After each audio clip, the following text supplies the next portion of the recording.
So welcome to another battlecast, and you can already see Tyrion is riding on his horse, and also in the background the Dragon Princess.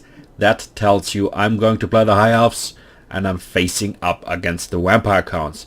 So this was a lot of fun, quite interesting matchup. We will see how this goes, and yeah, let's start with my army composition. So as I said, I have Dragon Princes, two groups, and of course the Dragon Princes are not performing really well against the Blood Knights, but even though I have two groups, and yeah, I think in addition with my Tyrion, so Tyrion is riding with my Dragon Princes, the performance should be quite decent. But yeah, these guys have no anti-large bonus, the armor piercing values are really bad, so the Blood Knights are the better cavalry. But as I said, with two groups and my Tyrion, the performance should be quite decent. And also my opponent has to bring two groups of Blood Knights. One group of Blood Knights is not enough, so we will see. The performance against mid-range or low-tier infantry or other low or mid-range cavalry of the Vampire Counts especially is very good. So I think the Dragon Princess is a quite decent pick even against the Vampire Counts. So we will see.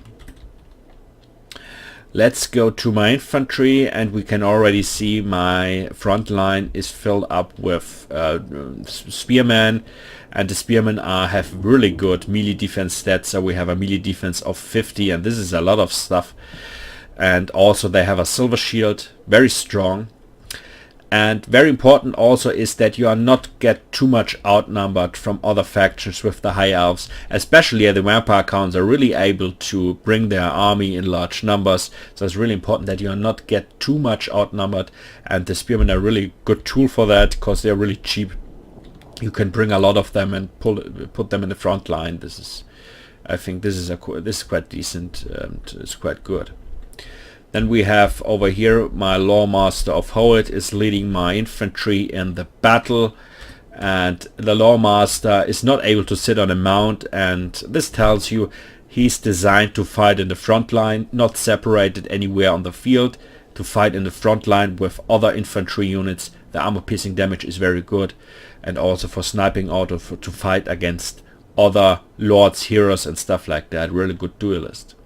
And also, of course, I have I have spells. Here's this some spells, and I have harmonic convergence over here, increases the melee attack and melee defense. I like this spell with Spirit Leech, all of you know, and Earth Blood. So I think this is quite good, and we will see how this works. So I think against the Vampire Counts, a Lawmaster is okay. Then I have Swordsmasters forward, just one group. I think this is enough. I have white lines of Grace on each side, on the right and on the left flank, everything in my second line. And then I have a group of Phoenix Guard. In my opinion, the Phoenix Guard is not a must-have in this matchup. But if I'm going to lose the front, if I'm going to lose the cavalry fight, the Phoenix Guard is protecting my backline from rear charges, from enemy charges, from cavalry, and also to fight Black Coach or Terror Geists and all that stuff. The Phoenix Guard performing superior against that, as all of you know. So I think one group is okay. And yeah, this was everything. Quite tiny infantry, typically for the High Elves. And let's go to my opponent. And you can already see, of course, he has two groups of Blood Knights, so very dangerous, especially for my Dragon Princes, of course. So these guys are performing very good against the Dragon Princes, so I have to be really careful. And also quite good pick of my opponent, because also these guys are really good with the anti-large bonus to fight enemy dragons, especially from the High Elves. So very good pick over here. Then we have a front line of Skeleton Warriors. This is, in my opinion, not really good. They are doing nothing because, as I said, you need a lot of armor piercing against the High Elves, so you need great weapons, Grave Guards with great weapons. The Skeleton Warriors are quite useless, in my opinion. In the back line, we have 3 groups of Grave Guards. But this is the normal Grave Guard version without great weapon. They have an anti-infantry bonus of 8. But yeah, the armor piercing amount is also 8, and this is very low, so you need great weapons. Normal Grave Guards are not enough. Then we have Heinrich Kemmler. Also, I would pick something else because Heinrich Kemmler is very squishy, and in my opinion, I would take the money and bring something else. My opinion. Yeah. Then we have a black coach over here, and also over here I'm not really. I don't think this is really good because the black coach, you can snipe out the black coach really easy with Phoenix Guards, with dragons, with Tyrion. So in my opinion, not really a good choice, and never bring up a black coach against the High Elves. But besides from that, we have a Terrorgeist over here, and this is a quite interesting pick because I'm not sure how's the performance of the Terrorgeist against dragons, against moon dragons, star dragons and stuff like that. I'm not sure how's the performance, but against my Dragon Princess, in addition with the Blood Knights, the performance is very good. So we will see how this works out over here, and yeah, I think you can bring a Terrorgeist, of course. So let's start over here. You can see a lot of my infantry is marching forward towards the enemy. And on this side you can see I already saw, of course, the Blood Knights, the Terrorgeist, and this stuff is of course really dangerous. All this anti-large stuff. It is not able that I just attack my enemy. They get annihilated from all that stuff, so I have to be really careful. I spreaded my units, you can see that, because I saw he's coming with his Terrorgeist and probably going to attack my Dragon Princess with the Dragon Breath. And of course I tried to dodge I tried to dodge the Dragon Breath, that I don't lose too much models over here. So, and this of course was really good that he, now using his Dragon Breath in the pre-combat. I lost just one model, so I would say successfully dodged. Because later in a fight against the Blood Knights, if he used the Dragon Breath, it would be more, this would be very bad. So this was quite good.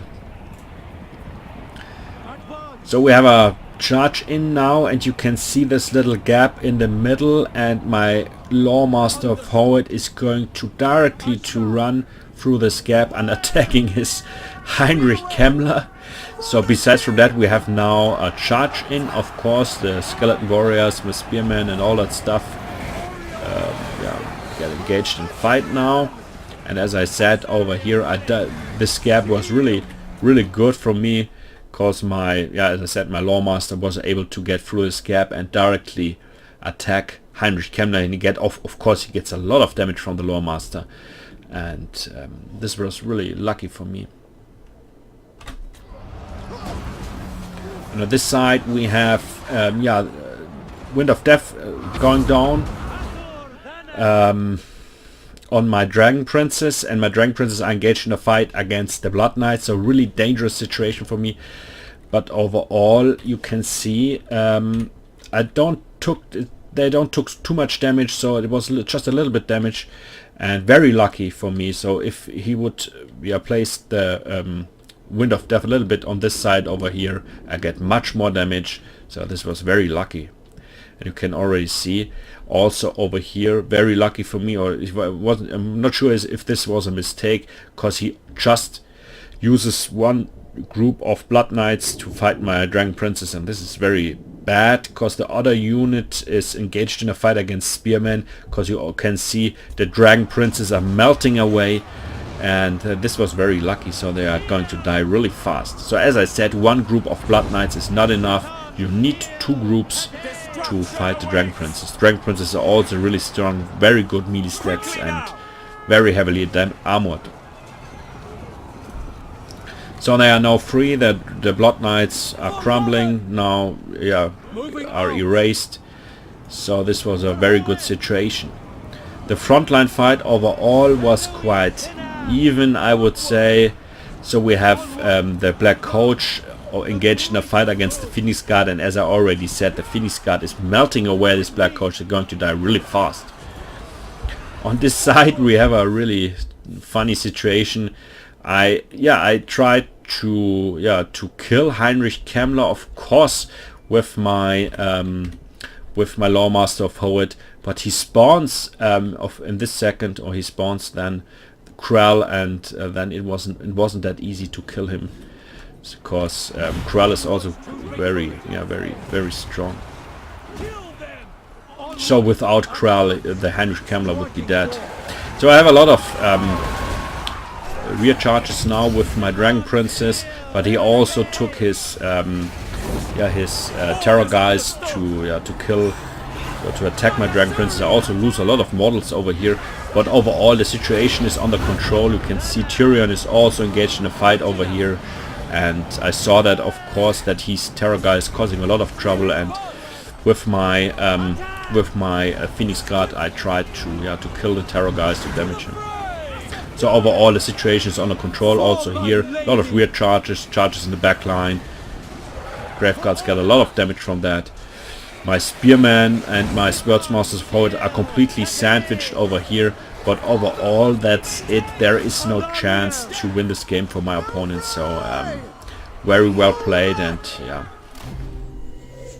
so he dodged, or he quitted the game because he saw there is no chance that he's going to win this game anymore, because as I said, my White Lines of Grace still very healthy, Swordsmasters also, Phoenix Guard also. Of course he had his Graveguards left.